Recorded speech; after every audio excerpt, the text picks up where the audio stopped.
So for my job at work, we've been interviewing a bunch of people, and questions that come up during interviews that I've both been a part of and been asked as an interviewee include, tell me a little bit about yourself, what would your colleagues say are your best traits, or what would they say about you, and then what was an accomplishment of yours. So my thought was, what does books say about me, or the books that I've chosen to read, or what would books say about me in general based off my tastes and my genres.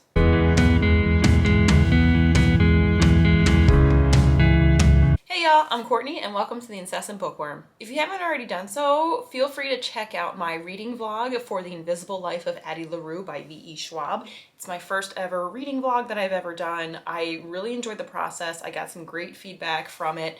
If you're worried about spoilers, maybe skip that one or save it for later, but it was a great experience. I'm going to do another one in February based off of Black History Month, and I'll have you all vote over on my different social media channels, which you should go follow as well on my Twitter and my Bookstagram accounts. All right, so today I wanted to go through kind of the stories that the books we read tell us about ourselves or where we were in that moment. So I got this idea from kind of twofold. One was Book's Nest, Beth over at Book's Nest, who does a lot of reading vlogs and vlogs, had done one last year about what story or what's your story based off of the books that you've read. And I really enjoyed that. She talked about the meaningful kind of lessons she learned, the point in time that she read those books and why that was meaningful to her, or why it was such a opportune time to read those books. So I thought I'd do the same for that. And then, as I was saying before, with interviews, I just think it's a unique question. What do books, well, I would spin it. What do books say about us, but what do our colleagues and friends? And in a way, books are my friends. They keep me constant companions, especially in this pandemic when I can't be close to the people I love much these days. So books, I would say a lot about me. So I have a list here. Some range from back when I was in high school, and some range to ones I read maybe a few months ago or very recently.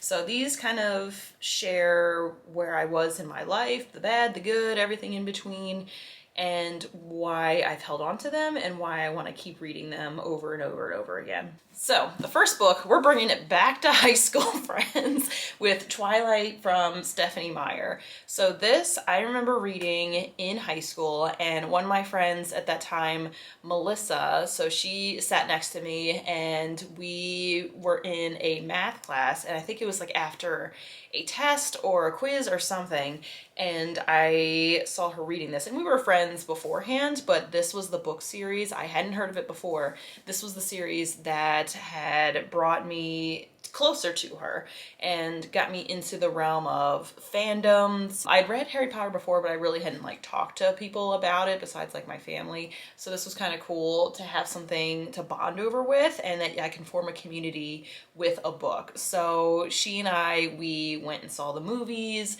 we read the series, we talked about fan fiction for these books, and it was just a cool moment of bonding over something that like I thought I was alone on in terms of reading, and getting introduced to something different that I hadn't read before. So if you're not familiar with Twilight, young adult fantasy-ish novel about vampires, werewolves, and humans living amongst each other, and a romance in there too, set in Forks, Washington.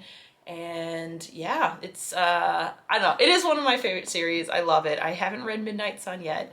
My apologies on that. I was supposed to read that before 2020 ended, but other things happened and life in a good way got in the way of getting some reading done. So yeah, that would be my first storytelling of a book, how that kind of introduced me to fandoms and connecting with people over similar tastes in books. Next up, we have Wild by Cheryl Strayed. So this follows Cheryl as is a true story. It's a memoir, as she was dealing with a lot of personal issues with her mom passing away, with drug addiction, with affairs, divorce, not a lot of great things, and she kind of went off the grid and followed the Pacific Crest Trail that runs from, I think it's California through Washington, or yeah, Washington, maybe up into Canada too, I'm not sure. But I remember reading this. It was my first year out of grad school. I was in my first job, my entry-level job out in Ohio. I'm still in Ohio, but it was a different job then. And I remember starting this at a local coffee shop. It's like a converted old home, historic home, into like a really cozy coffee place. If you're familiar with Hamilton, Ohio, it's called True West, and I absolutely loved it there. And I remember reading this. It was super cold, it was winter, it was snowing, and then this kind of inspired me to start traveling on my own, not because of any sadness or anything bad that was happening, but just the like life's too short to like wait for other people to do things in a way. Even though that wasn't the main purpose of her story, it was the inspiration of doing something on her own that I really took something away from. So not that I did anything crazy this first few months after I read this, but it was the first time that I chose to travel by myself. And I went, of all places, I went to the Wizarding World of Harry Potter's the Florida Disney World, Universal Orlando amusement park. And that was really fun. So that, and that's not something, and when I think of amusement parks, that's something I don't see people going to by themselves. So that was something I thought was novel and new and whatever, especially for me. So I flew down to Florida for 2 days, maybe, no, it was 3 days, and I got like a 2-day pass. And I was able to go to both parks because it's in Universal Studios and, oh, I can't remember what the other one's called, Islands of Adventure, and you could take the Hogwarts Express back and forth. And it was interesting. It was weird, like getting in line and like going on the rides, because usually when you're getting ready, you get that anticipation. You talk to the people you're with, you want to sit next to the people that you want to get pictures with on all the different rides. And fortunately, there were single rider lanes, and I was like, oh yeah, I'm jumping on this, because you can just jump on whenever and you get paired up maybe with people that are in odd numbers, like 3s or 5s. So I was getting on rides like super fast. I didn't really have a chance to talk to too many people. One of the really big tests was when I sat down for lunch. So I went into, I think it was the 3 broomsticks version in the amusement park, and got like fish and chips and of course butterbeer. And when the hostess came up to me, I just said 1, and I was like waiting for some kind of reaction or whatever.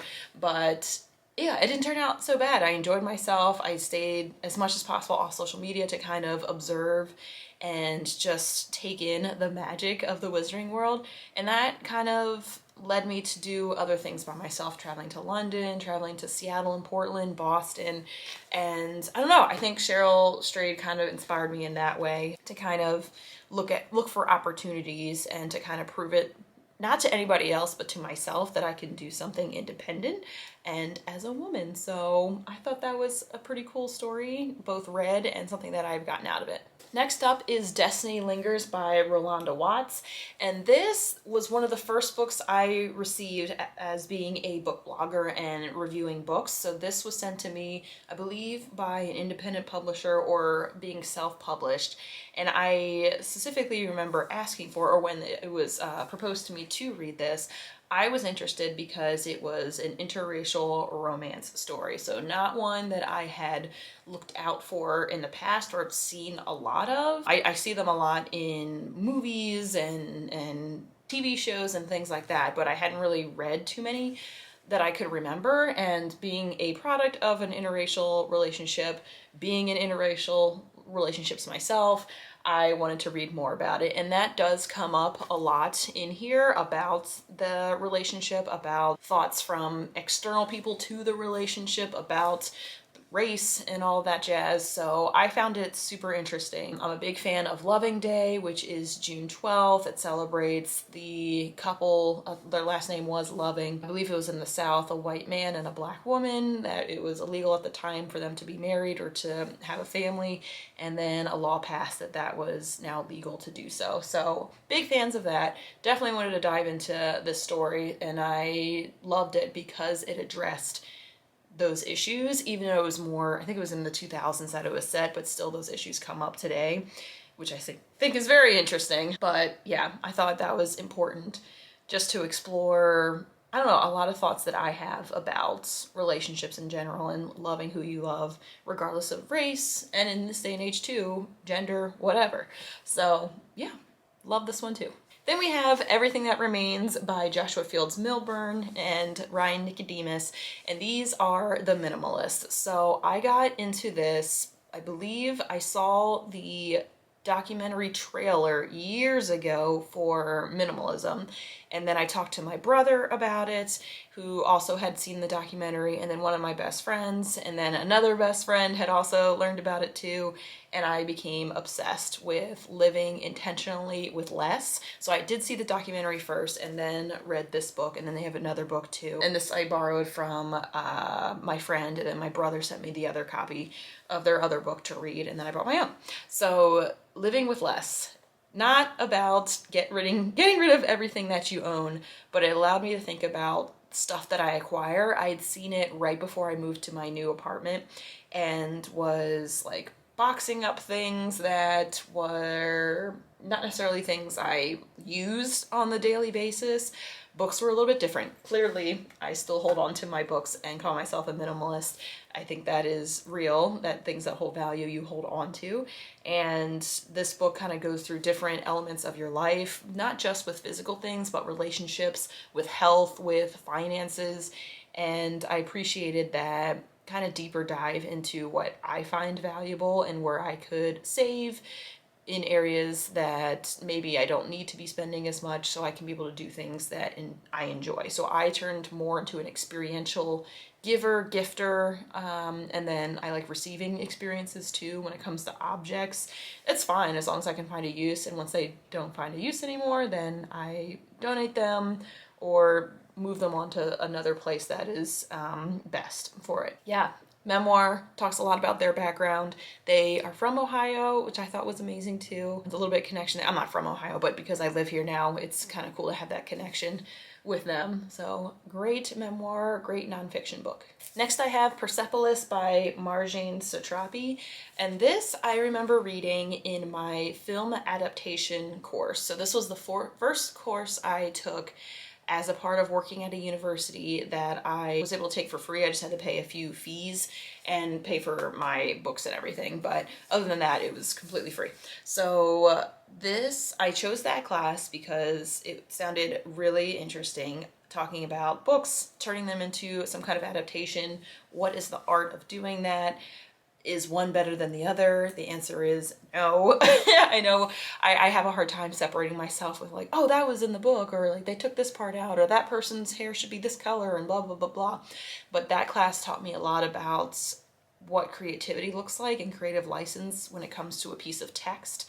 And that just blew my mind, and probably something I should have known to begin with, but like the way that it was taught and the discussions we had, it was a little bit larger of a lecture, but we read some text and then either watched it in class or on our own the adaptations, some that were more inspired by, some that tried to stay loyal but threw in some other creative elements in there. So I just thought it was really cool to learn about. And then we also read Persepolis as a part of that class, and this is a graphic novel. So I had not really read graphic novels in the past. I honestly don't even remember before then, besides like skimming my brother's comic books when we lived together at my parents' house when I was little. But other than that, hadn't really read them.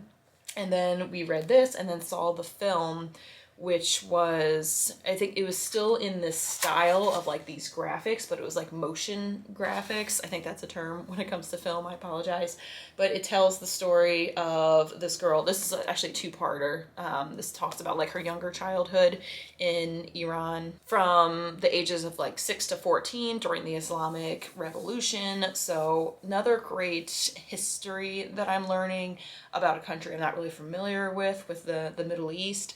And just seeing how that is in the news a lot, I wanted to get some perspective too. So it was kind of nice to have this as also a memoir told in a really unique way based off her childhood. So amazing. I definitely like this is still the copy I had from my class, and I don't usually hold on to textbooks, but this one was, I think, the only book I held on to. I think maybe Great Gatsby was the other one that we had read, but I'd read that in the past in high school. So yeah, amazing memoir and graphic novel. The next two are books about books, but told in nonfiction ways. So we have Anne Bogel's I'd Rather Be Reading and Susan Orlean's The Library Book. So these both talk about elements of books and libraries, but I love them because they've inspired me to be comfortable and confident writing about books in my own kind of experience. So the library book, for example, is more of an ethnography. It's one of my all-time favorite books, and it's interesting because it's kind of like investigative journalism in a way, because she's learning about this fire that took place in California, but then she talks about what is the meaning of libraries, because it burned down the library there, and like what does the community look like when it comes to books and reading. So that I thought was the first book that actually inspired me to go out and like interview people, talk with bookish people, and want to do more writing as it comes to books and nonfiction.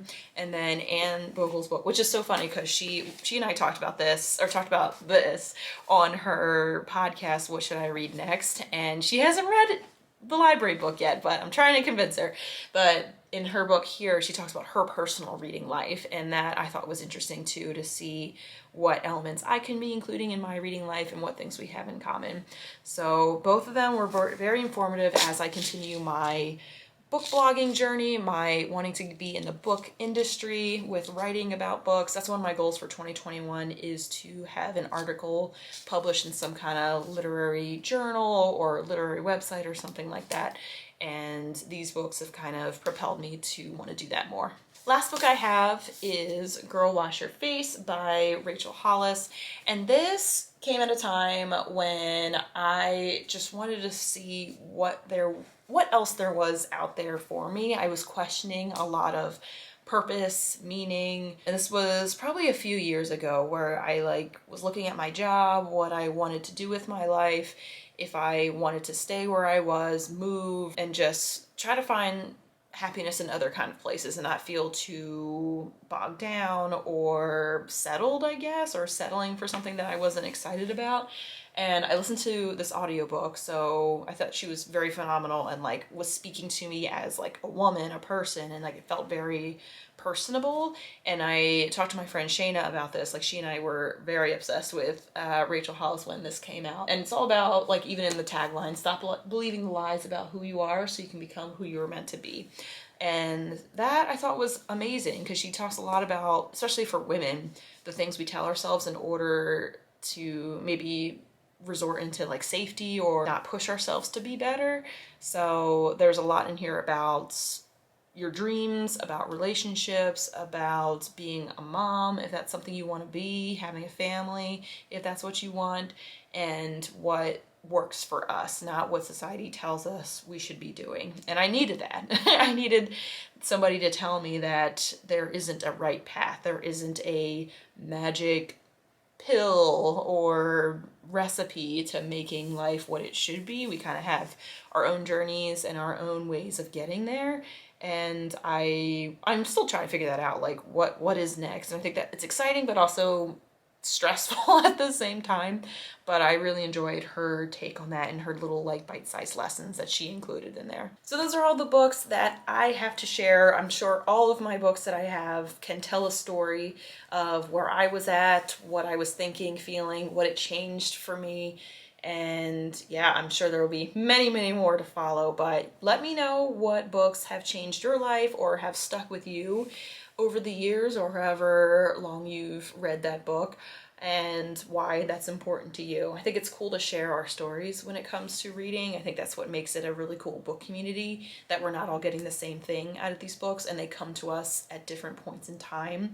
And maybe a book is not good for you at this time, but maybe months later you'll come back to it and really understand it more. So for example, I just finished Digital Minimalism by Cal Newport, and he quotes a lot of Henry David Thoreau with Walden, and I read that I think in middle school, maybe early high school, and could not understand what the heck was going on. It's this guy just goes out in this cabin by this pond and writes, and that's the whole story. So, but thinking about it now as a digital minimalist, it's all about that solitude and disconnecting. And I mean, at that point, he didn't really have a choice because there's not really any technology, but he was still disconnecting from people. So I'm going to revisit that story and take it in with my new mindset, I guess, on what that means to me in this day and age versus when I was in middle school and high school. What was that, 20 years ago? I think. 15, somewhere, a long time ago.